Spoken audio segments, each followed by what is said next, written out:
Let me talk about something that tends to surprise people once they reach a certain level of success. It is the quiet feeling of being invisible, even when life looks good on paper.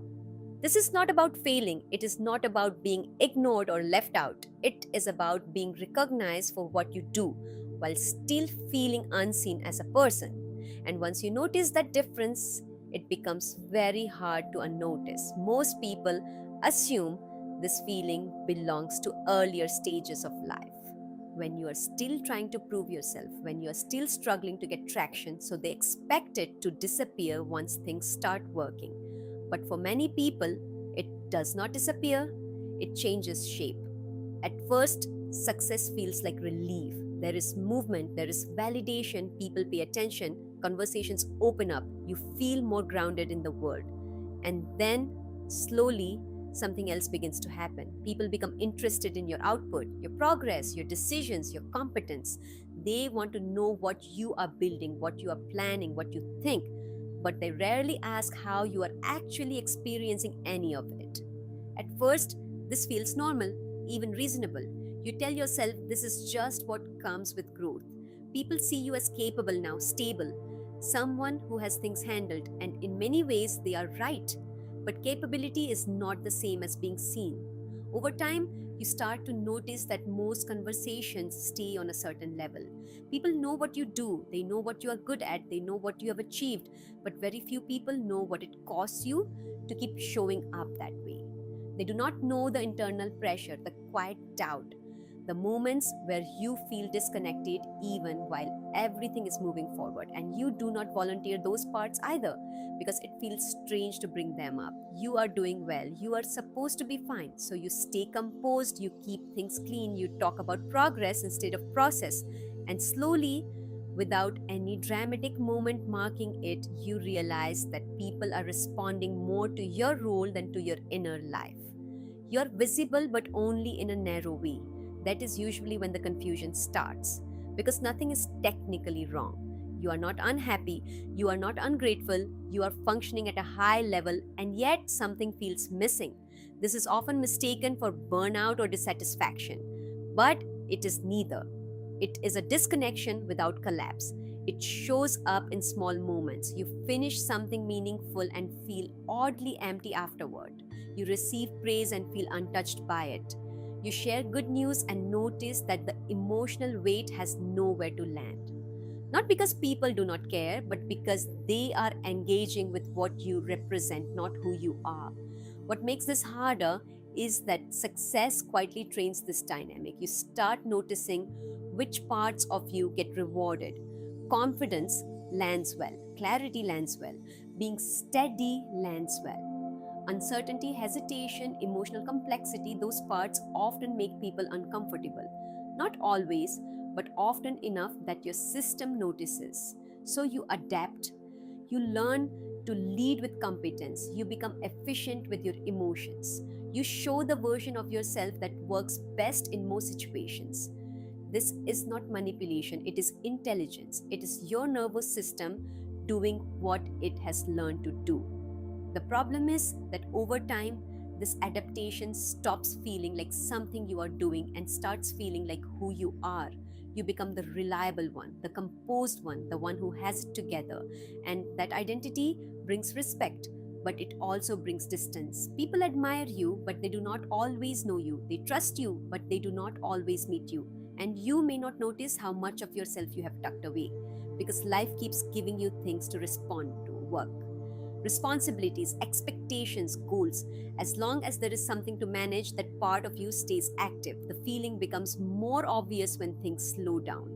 When there is nothing urgent, nothing requiring your competence, nothing pulling you forward, that is when the invisibility can feel sharper, not loud, just present. You might notice a subtle restlessness, a sense of not knowing where to place yourself, a pull to stay busy or useful even when there is no real reason to. That is not a flaw, that is conditioning. Many people learned who they were through what they handled, through how they responded when something was needed. So when nothing is being asked of them, there is a quiet uncertainty underneath. Who am I right now if I am not producing anything? Instead of staying with that question, the system often does what it knows. It prepares, it schemes, it looks for the next thing to hold on to. That is not broken behavior, that is survival intelligence continuing to run a pattern that once worked very well. The nervous system does not know when a strategy has outlived its usefulness. It only knows that it once created stability. So it keeps running it. And over time, that strategy becomes identity. This is why softening it can feel strange. Not frightening, just unfamiliar, like stepping out of a role you have been playing for a long time without realizing it was a role. This is also why success does not automatically make you feel seen, because success strengthens the very patterns that keep you oriented around performance. Being seen requires presence, and presence cannot be rushed or optimized. Presence shows up when you are not impressive, when you do not have updates, when you are not certain how to explain yourself yet. Those moments feel inefficient, especially if you are used to forward motion.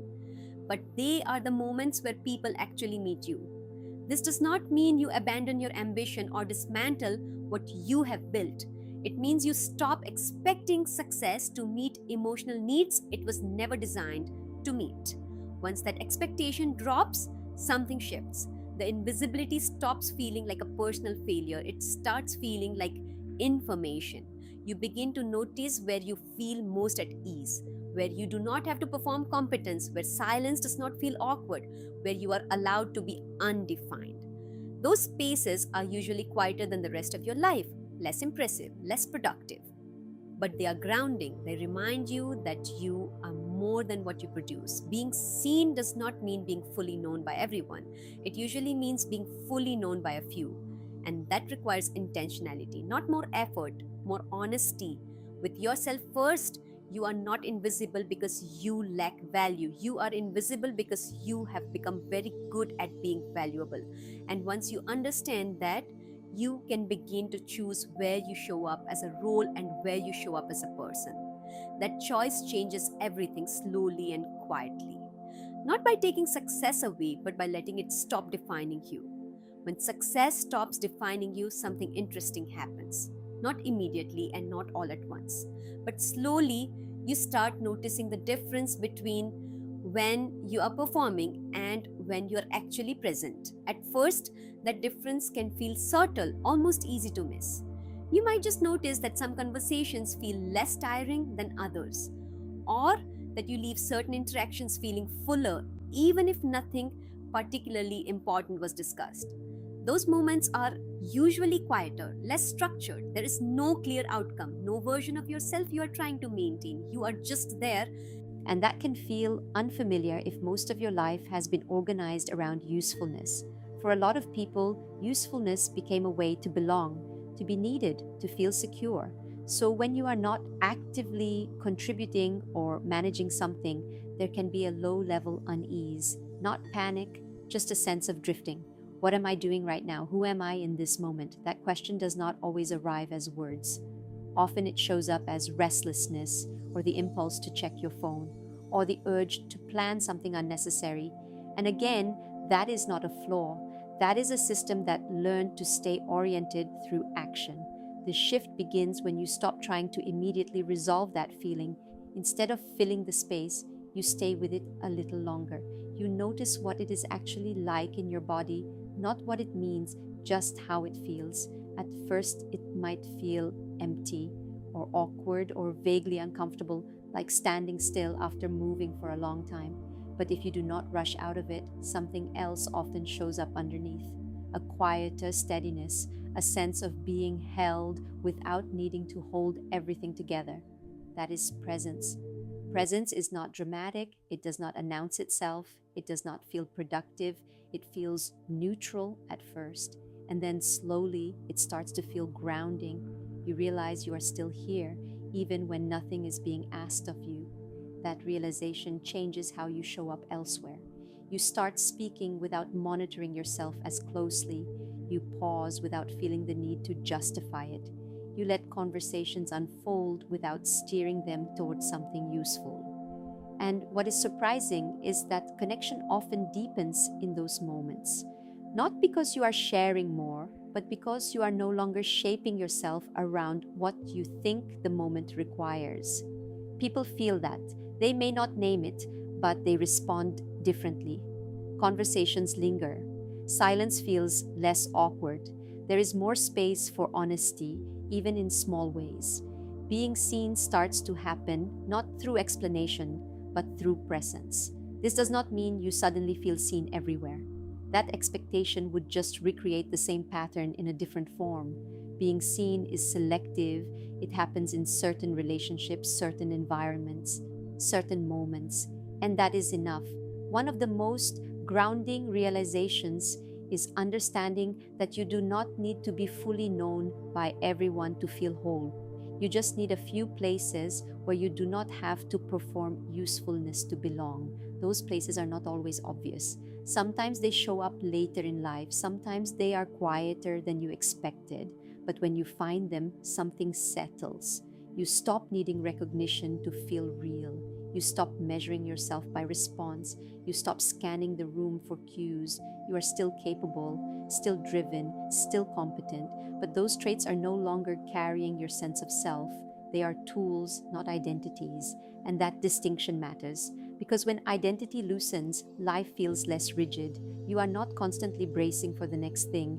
You are not organizing yourself around expectations that were never fully yours to begin with. You begin living from yourself instead of performing for the world. That does not make you smaller, it makes you steadier. You still show up, you still contribute, you still build meaningful things. But now, success sits beside you instead of on top of you. And that is what allows invisibility to soften. Not because everyone suddenly sees you, but because you are no longer disappearing behind what you do. You are present enough to be met when the moment allows it, and patient enough to know that being seen does not have to be constant to be real. It just has to be true where it matters. If this resonated, it's likely because parts of your identity were built in response to pressure, not preference. You adapted, you learned to function well, and that adaptation carried you far. But there comes a point where what once helped you survive begins to quietly define how you live. The work I do is not about changing who you are. It's about distinguishing what in you is survival and what is actually self, so growth stops being reactive and starts becoming intentional. You don't need to do more. You need your identity to catch up to the life you're already living. This is the Pranjal Jain, waiting for you to meet your alpha self. Stay consistent. Keep upgrading your internal world. If direction needs adjustment, adjust it with awareness, but keep your grip on the destination. Your alpha self is already waiting for you. Step up now.